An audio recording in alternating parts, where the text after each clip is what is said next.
Hello students, હું છું હિરણ રાજ્યગુરુ અને આજે આપણે જોવાનું છે બીકોમ સેમ 1 બિઝનેસ એકાઉન્ટિંગ 1. એમાં આપણે યુનિટ નંબર 3 જોઈ રહ્યા છીએ, સરેરાશ પાક્યા તારીખ, પહેલો ભાગ. આજે આપણે એમાં દાખલા નંબર 13 જે BS શાહનો છે એ જોવાનો છે. શું કહેવામાં આવે છે? એક વેપારી પોતાના દેવાદાર પર નીચે મુજબની 3 હુંડીઓ લખે છે, બરાબર. પહેલી હુંડી છે 10/2/2023ના રોજ 1000 ની 2 માસની, 15/3/2023ના રોજ 1400 ની 3 માસની અને 5/4/2023ના રોજ 1600 ની 2 માસની.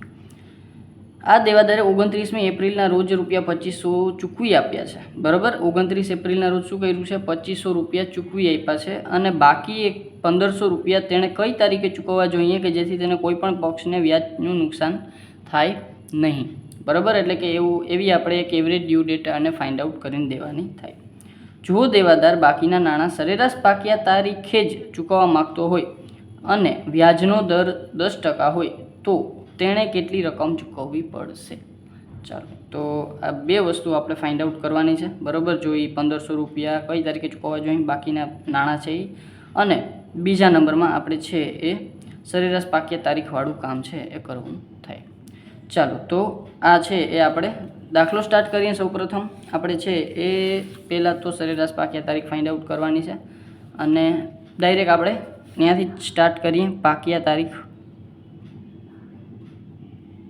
ચાલો, તો પાક્યા તારીખ છે આપણી પાસે. એક એક તારીખ લેતા જાય આપણે, બરાબર છે. તો 1, 2 ને 3 આપી છે. 10/2/2023ના રોજ આપણે છે એ 2 માસની હુંડી છે, એટલે માસમાં 2નો વધારો થશે ને હુંડી છે એટલે આપણે 3 દિવસ વધારાના છૂટના આપવા પડશે. એટલે કે 10 ને 3 13, એટલે કે 13/4/2023ના રોજ આ હુંડી પાકશે. 3 માસની હુંડી છે ત્રીજા મહિનામાં, એટલે કે 3 ને 3 6, છઠ્ઠો માસ અને 15માં 3 એડ કરશું આપણે છૂટના, એટલે 18, એટલે કે 18/6/2023ના રોજ આ હુંડી પાકશે. પછી ત્રીજા નંબરમાં 5/4/2023 અને 2 માસની હુંડી છે, એટલે કે 4 ને 2 6, માસ છઠ્ઠો અને 5માં 3 દિવસ છૂટના, એટલે 8, એટલે કે 8/6/2023ના રોજ આ હુંડી પણ પાકશે. હવે આપણે શૂન્ય દિવસની ગણતરી કરી લઈ, બરાબર. એટલે કે શૂન્ય દિવસથી પાકતી તારીખની ગણતરી કરી લઈ. તો શૂન્ય તારીખથી પાકતા તારીખ સુધીના દિવસો, બરાબર છે. ચાલો, તો સૌપ્રથમ આપણે છે એ શૂન્ય તારીખ કોને લેશું? તો કે સૌથી નાની તારીખ, સૌથી નજીકની તારીખ હોય એને આપણે શૂન્ય તારીખ લઈ. તો 13/4/2023 આ આપણી શૂન્ય તારીખ થઈ. શૂન્ય તારીખને આપણે તો શૂન્ય જ દેવાનું છે. 18/6 થી 13/4, ચાલો, તો 18/6 થી 13/4, પહેલાં તો 13/4નું આપણે કામ કરી લઈએ. એપ્રિલમાં હોય આપણી પાસે 30 દિવસો, તો એપ્રિલમાં 30 દિવસોમાંથી 13 દિવસો આપણે માઇનસ કરશું, એટલે આપણી પાસે વધશે 17 દિવસો. એટલે કે એપ્રિલના 17, પછી આખો મે છે છઠ્ઠા મહિનામાં અહીંયા આપણું કામ થાય છે, એટલે મે આખો, એટલે કે મેમાં આપણા 31 દિવસો. અને જૂનમાં આપણા છે એ કેટલા દિવસો છે? તો કે 18, તો અહીંયા આપણે 18 લખી નાખશું. 18 તે 31 અને 17, 31 પ્લસ 18, એટલે એ થશે 66 દિવસો. ચાલો, પછી બીજા નંબરમાં 8/6/2023, તો 8/6/2023 સુધીની ગણતરી કરીએ તો 17 દિવસ તો એપ્રિલના થઈ ગયા, મેના થઈ ગયા આપણી પાસે 31 દિવસો, અને જૂનના થઈ ગયા આપણી પાસે અહીંયા માત્ર 8 દિવસો છે, એટલે 8, 17, 31, 8, 17 પ્લસ 31 પ્લસ 8, એટલે આપણી પાસે 56 દિવસો થશે. તો અહીંયા આપણે 56 દિવસો. ચાલો, તો આના 66, આના 56. હવે આગળ વધીએ. આપણે છે એ રકમ લખી નાખીએ. તો અહીં લખશું રકમ. રકમને હું બ્લેક પેનમાં રાખું. 1000, 1400 અને 1600 આપણી રકમ છે. તો 1000, 1400 અને 1600. પેદાશની વાત કરી લઈ. તો પેદાશ છે આપણી પાસે, પહેલાં તો મલ્ટીપ્લાય કરવો પડશે દિવસો સાથે, તો અહીંયા તો 0 આવશે. 1400 × 66, તો અહીંયા લખશું 1400 × 66, એટલે કે 92400, અને 1600 × 56, તો 1600 × 56, એટલે એ આવશે 89600. ટોટલ કરી નાખી 89600 પ્લસ 92400, એટલે એ આવશે 1,82,000. અને આનો ટોટલ કરી નાખીએ 1400 પ્લસ 1600, એટલે કે એ આવશે 4000. ચાલો, તો હવે આપણે પેદાશને રકમ મળી ગઈ, બરાબર છે. આ છે આપણી કુલ પેદાશ. અને આ છે આપણી કુલ જવાબદારી અથવા તો કુલ રકમ, બરાબર. કુલ જવાબદારી લખો, કુલ રકમ લખો, બંને વસ્તુ એક જ છે. હવે આપણે છે એ સરેરાશ મુદત જે છે એ બરાબર સરેરાશ મુદત અથવા તો સરેરાશ દિવસો આપણે ફાઇન્ડ આઉટ કરશું. તો આપણે છે એ શું લેશું તો કે કુલ પેદાશ ભાંગ્યા જે છે એ કુલ જવાબદારી અથવા તો કુલ રકમ. ચાલો, તો કુલ પેદાશ છે આપણી પાસે 1,82,000 અને કુલ રકમ છે આપણી પાસે 4,000. તો આ આવી જશે આપણી પાસે 1,82,000 ભાંગ્યા 1,82,000 ભાંગ્યા 4,000. તો એ આવશે 45.5, એટલે કે 0.5 છે એટલે આપણે આગળ એક લઈ લેશું એટલે કે 46. અહીંયા આપણે લખી નાખશું 46 દિવસ સરેરાશ મુદત. ચાલો, બરાબર છે. હવે એની ઉપરથી આપણે છે એ સરેરાશ પાકતી તારીખ ગોતશું. બરાબર, આપણે છે એ શૂન્ય તારીખ પ્લસ સરેરાશ મુદત અથવા તો સરેરાશ દિવસો. ચાલો, તો શૂન્ય તારીખ આપણે ધારી હતી 13/4 અને એમાં આપણે પ્લસ કરવાના છે કેટલા દિવસો તો કે 46 દિવસો. ચાલો, તો આપણે ઓલું રફ પેજ આપણું રેગ્યુલર લઈ લઈ, બરાબર છે, અને એમાં આપણે ગણતરી કરી લઈ 13/4 થી 46 દિવસો, એટલે કે 13/4 આપણી પાસે બાકી દિવસો કેટલા રહ્યા હતા કે 17 દિવસો બાકી રહે. તો 17 દિવસો આપણા એપ્રિલના, મેના આપણા જે છે એ 31 દિવસો મને નથી લાગતું કે આમાં એડ થાય, બરાબર છે, કારણ કે 30 ને 10 40 ને 7 47 તો એમ જ થઈ જાય છે. એટલે 46માંથી આપણે ડાયરેક્ટ બાદ કરવા પડશે 17, બરાબર, એટલે કે 29 દિવસો થાય છે આપણા. ચાલો, તો 29 દિવસો, અને આ 29 છે એ કયો મહિનો આવ્યો તો કે એપ્રિલ અને મે. 29 મે આ શું થઈ ગયું આપણી પાસે આપણી જે છે સરેરાશ પાકિયા તારીખ. તો અહીં લખશું 29/5/2023 આપણી છે એ શું આવી સરેરાશ પાકિયા તારીખ, બરાબર છે. ચાલો, સરેરાશ પાકિયા તારીખ આપણને મળી ગઈ. હવે આના ઉપરથી આપણે 2 ક્વેશ્ચનના આન્સર આપવાના છે. ચાલો, પેલું કીધું છે કે આ દેવાદારે 29મી એપ્રિલના રોજ 2500 ચૂકવી આપ્યા છે, બરાબર છે, 2,500 ચૂકવી આપ્યા છે. ક્યારે ચૂકવ્યા છે? 29મી એપ્રિલ, અને આપણું આ પૂરું થાય છે 29મી મે, બરાબર. સરેરાશ પાકિયા તારીખ છે આપણી 29મી મે, એટલે કે 1 મહિનો અગાઉ એને 2500 રૂપિયા ચૂકવી આપ્યા. બાકી 1500 તેણે કઈ તારીખે ચૂકવી આપવા જોઈએ કે જેથી કોઈ પણ પક્ષને વ્યાજનું નુકસાન થાય નહીં, બરાબર. એટલે કે એવી એક ડેટ, આની અગાઉથી ચૂકવા એટલે એક ડેટ હવે આપણે એવી ફાઇન્ડ આઉટ કરવી પડશે જે એવરેજ ડ્યુ ડેટથી આગળ હોય, બરાબર, એટલે કે એનાથી આગળ જઈ અને પછી એને ક્યાંક ચૂકવણી કરી હોય, બરાબર છે. તો એવી ડેટ ફાઇન્ડ આઉટ કરવા માટે પહેલાં 2 ડેટને આપણે સરભર કરવી પડે, બરાબર. કઈ રીતે કહું છું તો કે દાખલા તરીકે 29 તારીખે એને શું કર્યું છે? ચૂકવણી કરી છે, બરાબર છે. 29મી એપ્રિલ ના રોજ એની ચૂકવણી કરી છે, બરાબર. અને આપણું એવરેજ ડ્યુ ડેટ છે 29/5/2023, બરાબર. તો બે વચ્ચેનો ડિફરન્સ કેટલો છે તો કે એ છે 1 મહિનાનો, એટલે કે મેક્સ 30 દિવસનો જે છે એ ડિફરન્સ છે, બરાબર. આપણે કાઉન્ટિંગ કરવું હોય તો આપણે થઈ શકે કે એપ્રિલમાં આપણી પાસે 30 દિવસો હોય, બરાબર છે. ચાલો, તો એમાં આપણે 1 દિવસ ઉમેરી દઈએ એટલે 29 ને પ્લસ 1 એટલે કેટલા થઈ જાય? 30 દિવસો. તો અહીંયા આપણે 30 દિવસ લખી શકીએ અગાઉ ચૂકવણી કરેલી છે. હવે જુઓ, આ કેસમાં કેવું થાય તો કે આપણે છે ને 30 દિવસ અગાઉ ચૂકવણી કરી છે, એટલે આપણને વ્યાજ છે એ ક્યાંક સસ્તું મળ્યું હશે, બરાબર, આપણને બાદ મળ્યું હશે, બરાબર. હવે આપણે એવી રીતે આપણે છે એ ફાઇન્ડ આઉટ કરવાનું છે કે સામે આપણે એટલું ને એટલું વ્યાજ છે એ શું કરવું પડે? બાદ આપણને મળી જાય, બરાબર છે. એટલી આપણને મૂડી ચૂકવણી, એટલે કે એટલી આપણે મૂડી ચૂકવણી કરવી પડે કે એટલું એટલું વ્યાજ આપણે એને આપવાનું થાય. તો એ કઈ રીતે કરશું આપણે તો કે અત્યારે આપણે વ્યાજની ચૂકવણી કરવી હોય 30 દિવસ અગાઉ વળી, બરાબર છે. તો આપણે કઈ રીતે કરશું તો કે વ્યાજ બરાબર આપણે છે એ મુદ્દલ કેટલું છે આપણી પાસે? મુદ્દલ છે આપણી પાસે 4,000નું, તો અહીંયા આપણે લખી નાખશું, ખાલી 4000 લખું છું, બરાબર. 4000 ગુણ્યા 10%, બરાબર. 10%નું જ આપણે વ્યાજ દેવાનું છે. હા, 10% જ છે, બરાબર છે. ચાલો, અને એને ગુણ્યા કેટલા છે આપણી પાસે દિવસો, તો કે 30 દિવસો છે, અને 365 આપણે દીધા છે, બરાબર છે. ચાલો, અને ચૂકવણી આપણે 4000ની નથી કરી, પણ ચૂકવણી આપણે 2500ની કરી છે. ચાલો, બરાબર. 2500ની આપણે ચૂકવણી કરી છે, 10% વ્યાજ દીધું છે, અને 30/365 દીધા છે. આટલું ને આટલું વ્યાજ જો આપણે લેવું હોય, બરાબર, આ તો આપણે વ્યાજ બાદ મળશે, કારણ કે વહેલી ચૂકવણી કરી છે. હવે આપણે એટલું ને એટલું વ્યાજ અહીંયા દેવું છે, બરાબર, જેથી કરીને આપણને વ્યાજનું નુકસાન થાય, સામેવાળાને વ્યાજનું નુકસાન થાય નહીં, બરાબર છે. તો આપણે 1500 રૂપિયા હવે ચૂકવવાના બાકી છે, બરાબર છે. એને ગુણ્યા 10%, અને એને ગુણ્યા કેટલા આપણે દિવસો છે, તો કે સર એ ખબર નથી, એ તો ફાઇન્ડ આઉટ કરવા માટે આ બધી કથા છે, બરાબર. કેટલા દિવસો છે, આપણે ક્યારે ચૂકવણી કરી છે, એ બધું ફાઇન્ડ આઉટ કરવા માટે તો આ કથા છે, બરાબર છે. અને x અને એના છેદમાં 365, બરાબર.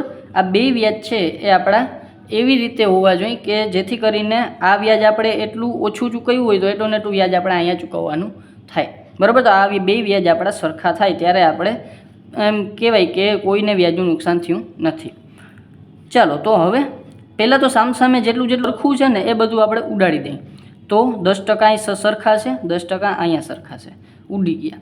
365 અહીંયા સરખા છે, 365 અહીંયા સરખા છે, ઉડી ગયા, બરાબર. હવે આપણે બચ્યું શું, તો કે બચ્યું સર હવે 2500 અને અહીંયા ગુણ્યા વધ્યા 30, અને અહીંયા વધ્યા 1500, અને અહીંયા વધ્યો ખાલી x, બરાબર. અને સામસામે સર તમે કટ કેમ કરી નાખ્યું, તો એ મેથ્સનો નિયમ છે, બરાબર. સામસામે ઇઝ ઇક્વલ ટુની સામસામે સરખી સંખ્યા હોય અને એ મલ્ટીપ્લાયમાં હોય એટલે એ શું થઈ જાય, કટ થઈ જાય, બરાબર છે. હંમેશા આ વસ્તુ નિયમ છે. 365 અને 365 પણ કટ થઈ જાય. હવે આપણે x મેળવવો છે, કેટલા દિવસો છે એ આપણે મેળવવા છે, બરાબર છે. તો હવે આપણે આને બેઝિક મેથ્સ દઈ દઈએ. 2500 ગુણ્યા 30 એના છેદમાં જે છે એ 1500 ગુણાકારમાં છે, સામેની સાઈડ આવેલું જશે ભાંગાકારમાં, બરાબર x, બરાબર છે. હવે 2500 ગુણ્યા 30 ભાગ્યા 1500. હવે જો આને તમે ડાયરેક્ટ કટ કરો ને તોય ચાલે. કઈ રીતે, તો કે 30 આ 0 0 કટ થઈ ગયો, અહીંયા આ 0 0 કટ થઈ ગયો, અને હવે આપણી પાસે જે છે એ શું વધ્યું, તો કે અહીંયા આપણી પાસે 15 વધ્યા ને અહીંયા આપણી પાસે 25 વધ્યા, બરાબર છે. તો ચાલો કટ કરી નાખીએ, બરાબર. તો 15 5 તેરી 15, ચાલો આપણે કટ કરીએ છીએ તો કટ જ કરીએ. 5 તેરી 15 અને 25 25, બરાબર છે, એટલે અહીં 50, બરાબર.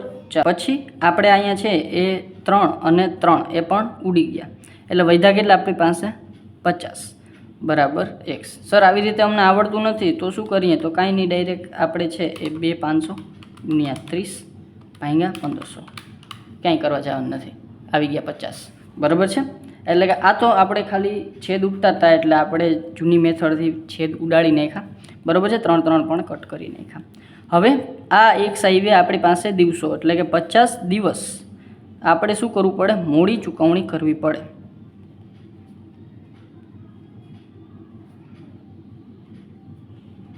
બરાબર છે. કેટલી ચૂકવણી મોડી કરવી પડે, આપણે 50 દિવસની મોડી ચૂકવણી કરવી પડે, ત્યારે આપણે બધી વસ્તુ છે એ સરભર થાય, બરાબર. એટલે કે કોઈને વ્યાજનું નુકસાન થાય નહીં. તો હવે જરાક આપણે તારીખની વાત કરી લઈએ, ક્યારે આપણે ચૂકવણી કરી હશે.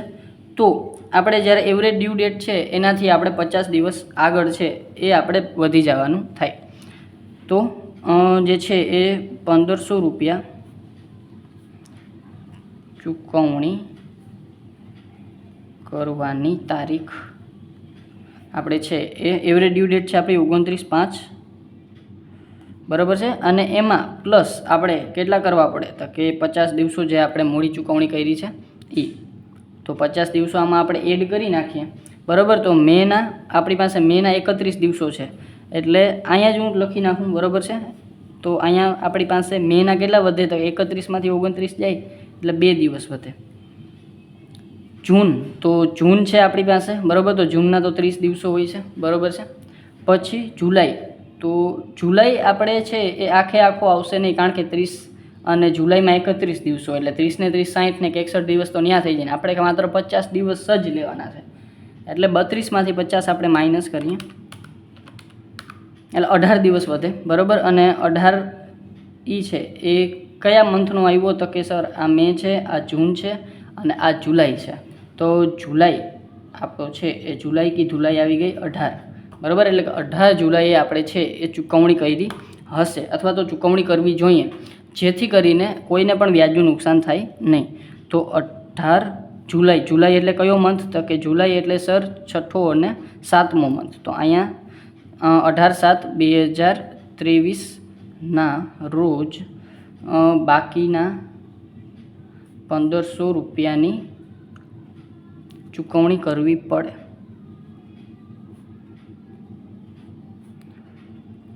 જેથી કરીને કોઈ પક્ષને વ્યાજનું નુકસાન થાય નહીં.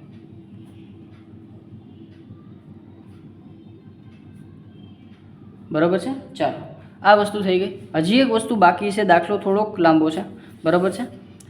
હજી એક વસ્તુ બાકી છે.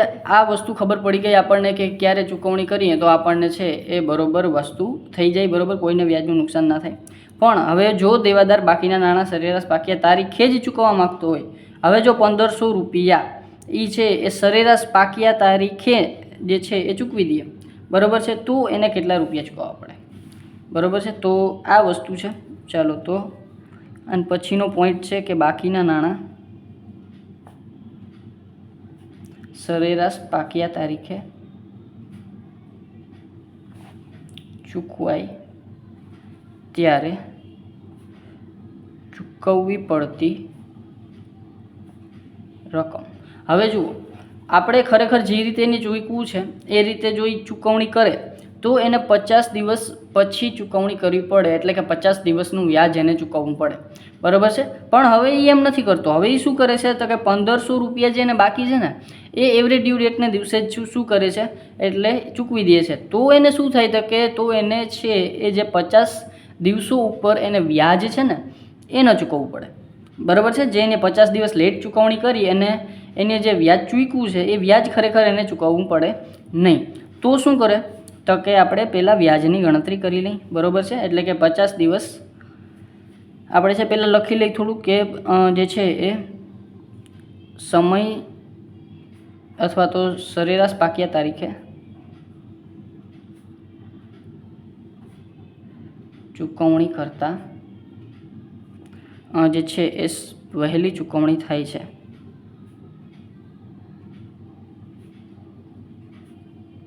માટે વ્યાજ બરાબર કેટલું થાય? એને 1500 રૂપિયા ઉપર 10% અને 50 દિવસ વહેલું એને જે 50 દિવસ ઉપર એને જે છે એ વ્યાજ ચૂકવવું પડે, એના ચૂકવવું પડે, એટલે કે 50/365, બરાબર છે. તો અહીંયા આપણી પાસે 1500 એને ગુણ્યા 10% એને ગુણ્યા 50/365 એટલે 20.54, એટલે કે 21 રૂપિયા વ્યાજ છે, બરાબર છે. એ એને ચૂકવવું પડશે નહીં. તો એને ચૂકવવાની રકમ કેટલી થઈ? અહીં લખશું આપણે ચૂકવવાની રકમ. અને હા, વહેલી ચૂકવણી કરે છે એટલે આ વ્યાજ છે એ શું થશે? એમાંથી બાદ થશે. ચાલો, તો 1500 મુદ્દલ છે, એમાંથી વ્યાજની રકમ 21 રૂપિયા આપણે બાદ કરીએ તો -1500 અહીંયા જ કરી નાખું, એટલે એ આવશે 1479, એટલે કે 1480 રૂપિયા, બરાબર છે. પોઈન્ટ અહીંયા છે ખરેખર, બરાબર છે. તો 1480 રૂપિયા છે એ એને ચૂકવવાના 480, બરાબર છે. ચાલો, 1480 રૂપિયા છે એને શું થાય? ચૂકવવાના થાય 80 રૂપિયા અથવા તો 79 રૂપિયા, બરાબર, જે તમે કહો એ. પણ 79 રૂપિયા જ લખાય કારણ કે પોઈન્ટ 4 છે, બરાબર. તો આપણે આના 80 નહીં કરી નાખીએ, 1479 જ રાખશું, બરાબર છે, કારણ કે પોઈન્ટ છે આપણો 4 છે રૂપિયા, બરાબર. તો જો એ બાકીની રકમ છે એ ક્યારે ચૂકવી દઈએ? પાક્યા તારીખે ચૂકવી દઈએ તો છે એને 1479 રૂપિયા જ ચૂકવવા પડશે, બરાબર છે. તો આ થઈ ગયો આપણો દાખલો, દાખલા નંબર 13. થોડો કટપટો દાખલો હતો, બરાબર છે. મેથડ થોડીક આપણે બેઝિક મેથ્સ ઉપર આવેલી જાય છે, બરાબર છે. પણ જે છે દાખલો આમ ઇઝી છે બરાબર, છતાં કાંઈ પણ ડાઉટ રહી જાય તો મને કોમેન્ટ બોક્સમાં જરૂરથી પૂછી લેજો. અને જો વિડીયો ગમ્યો હોય તો લાઇક, શેર અને સબસ્ક્રાઈબ યાર ચેનલને જરૂરથી કરી નાખો. જે કાળું બટન છે એને દબાવી દો બરાબર છે.